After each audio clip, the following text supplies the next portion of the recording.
नमस्कार, स्वागत है आपका हमारे चैनल धर्म यात्रा में। और आज हम एकादशी से रिलेटेड हर चीज को जानने वाले हैं। एकादशी हमारे लिए बहुत ही शुभ दिन होता है। ये दिन महीने में 2 बार आता है। एक बार चंद्रमा जब घटता है और एक बार जब चंद्रमा बढ़ता है, यानी कृष्ण पक्ष और शुक्ल पक्ष के 11वें दिन। एकादशी का महत्व पुराने समय से चला आ रहा है। हमारे शास्त्रों के अनुसार एकादशी हमारी 11 इंद्रियों का प्रतीक है। 5 ज्ञान इंद्रियां और 5 कर्म इंद्रियां और मन। इस दिन हम व्रत रखकर इन इंद्रियों को नियंत्रित करते हैं। इसके पीछे एक सुंदर कहानी भी है। कहते हैं कि भगवान विष्णु ने एक बार एक राक्षस मुंडव से लड़ रहे थे और उस युद्ध के दौरान शरीर से एक दिव्य शक्ति निकली जिसने उस राक्षस को मार दिया। उस दिव्य शक्ति का नाम एकादशी रखा गया। आत्मिक रूप से देखा जाए तो ये माना जाता है कि व्रत रखने से हमारा मन, शरीर और आत्मा पवित्र होती है और भगवान के प्रति हम अधिक समर्पित होते हैं। ये हमें स्वयं नियंत्रण और अनुशासन भी सिखाता है। वैज्ञानिक रूप से जाने तो एकादशी का व्रत रखने से हमारा शरीर डिटॉक्सिफाई होता है और इससे हमारे डाइजेस्टिव सिस्टम को भी आराम मिलता है, जो कि हमारी बॉडी के लिए फायदेमंद होता है। अब जानते हैं निर्जला एकादशी से जुड़ी हुई कहानी के बारे में, जिसको निर्जला व्रत की कथा भी कहा जाता है।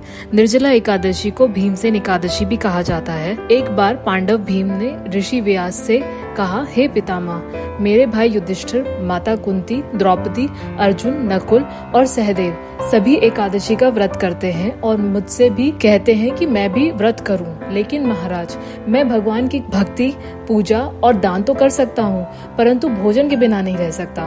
भीम की बात सुनकर व्यास जी बोले, हे भीम, अगर तुम नरक को बुरा और स्वर्ग को अच्छा समझते हो तो हर मास की दोनों एकादशी का व्रत करना चाहिए। भीम ने कहा, हे पितामह, मैं एक समय भी भोजन के बिना नहीं रह सकता, फिर एक दिन का उपवास कैसे संभव है?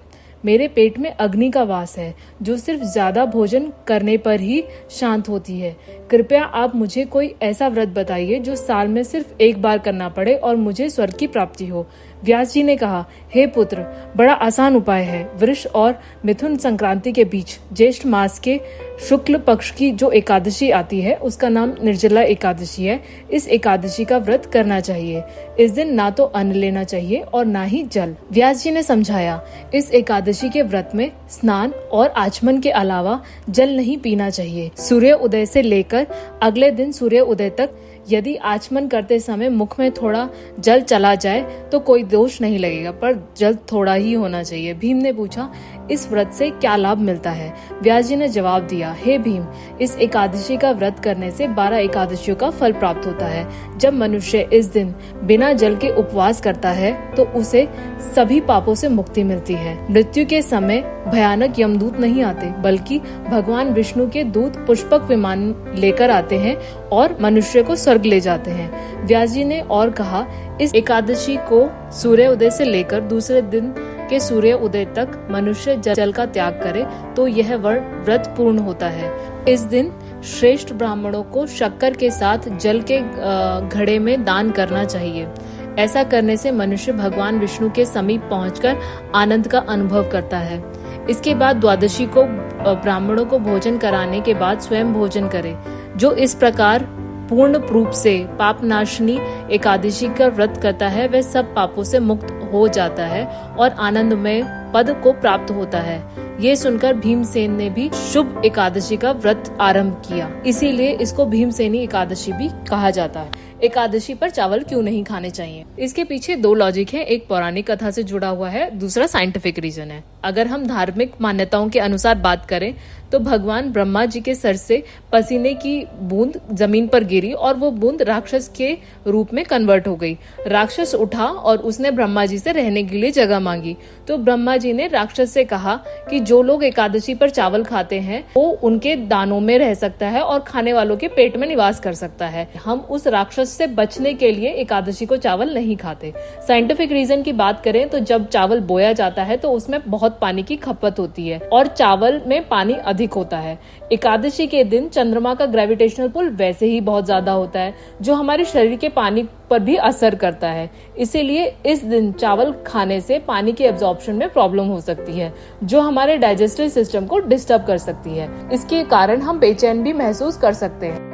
आइए अब जानते हैं निर्जला एकादशी की महिमा के बारे में। इसके बारे में अगर हम बात करें तो इसके धार्मिक महत्व भी है। निर्जला एकादशी का महत्व भगवत गीता और विष्णु पुराण में भी मिलता है। भगवान विष्णु ने स्वयं इस एकादशी का व्रत करने की सलाह दी थी, क्योंकि इससे जीवन के सभी पाप नष्ट हो जाते हैं और मोक्ष की प्राप्ति होती है। व्रत विधि: एकादशी के दिन प्रभात काल में स्नान करने के बाद भगवान विष्णु का पूजन करें। भगवान विष्णु को पंचामृत, फूल, दिया, धूप और नैवेद्य भोग अर्पित करें। इस दिन तुलसी का पूजा भी किया जाता है, क्योंकि भगवान विष्णु को तुलसी अति प्रिय है। व्रत के नियम: पूरे दिन बिना अन्न और जल के रहना चाहिए। स्नान और आचमन के अलावा जल का सेवन नहीं करना चाहिए। मंत्र जप और भजन कीर्तन में दिन बिताएं। ओम नमो भगवते वासुदेवाय का जाप करना चाहिए। द्वादशी के दिन सुबह जल्दी उठकर व्रत तोड़ना चाहिए। सबसे पहले भगवान विष्णु का पूजन करें और ब्राह्मणों को भोजन कराने के बाद में प्रसाद ग्रहण करें। पूरा व्रत तभी संपूर्ण माना जाता है जब किसी गरीब या ब्राह्मण को भोजन का दान दिया जाए। आइए कुछ और रोचक बातें जानते हैं एकादशी से जुड़ी हुई। निर्जला एकादशी और भीमसेन के अलावा कई अन्य महाभारत के पात्रों ने भी इस व्रत का पालन किया था। इससे पांडवों की अपार भक्ति और श्रद्धा प्रकट होती है। भीम के व्रत के कठिनाइयों को देखते हुए इस एकादशी का नाम भीमसेनी एकादशी भी पड़ा। हेल्थ बेनिफिट्स की बात करें, व्रत के समय अन्न और जल का त्याग करने से शरीर में डिटॉक्सिफिकेशन होता है और मन और शरीर दोनों शुद्ध हो जाते हैं। आध्यात्मिक रूप से भी यह व्रत मन को शांति और आत्मा को प्रसन्नता प्रदान करता है। स्पिरिचुअल सिग्निफिकेंस की बात करें तो निर्जला एकादशी व्रत के पालन से आत्म संयम और सेल्फ डिसिप्लिन आता है। यह व्रत भक्त को भगवान विष्णु के करीब लाता है और उसकी भक्ति और श्रद्धाओं को मजबूती प्रदान करता है। भारत के अलग अलग प्रांतों में निर्जला एकादशी का व्रत अलग अलग नामों से जाना जाता है, जैसे कि पांडवों की एकादशी, भीमसेनी एकादशी। इस दिन कई जगहों पर विष्णु मंदिरों में विशेष पूजा और कीर्तन का आयोजन होता है। निर्जला एकादशी के दिन कई लोग अक्षय पात्र, जल से भरा घड़ा दान करना शुभ मानते हैं। इससे सामाजिक सद्भावना और सेवा भाव को बढ़ावा मिलता है। अगर आपको ये वीडियो इन्फॉर्मेटिव लगी हो और आपको कुछ नया सीखने को मिला हो या जानने को मिला हो तो अपने फ्रेंड्स और फैमिली के साथ जरूर शेयर कीजिएगा। मिलते हैं नेक्स्ट वीडियो में, तब तक अपना ध्यान रखिए। जय श्री कृष्णा।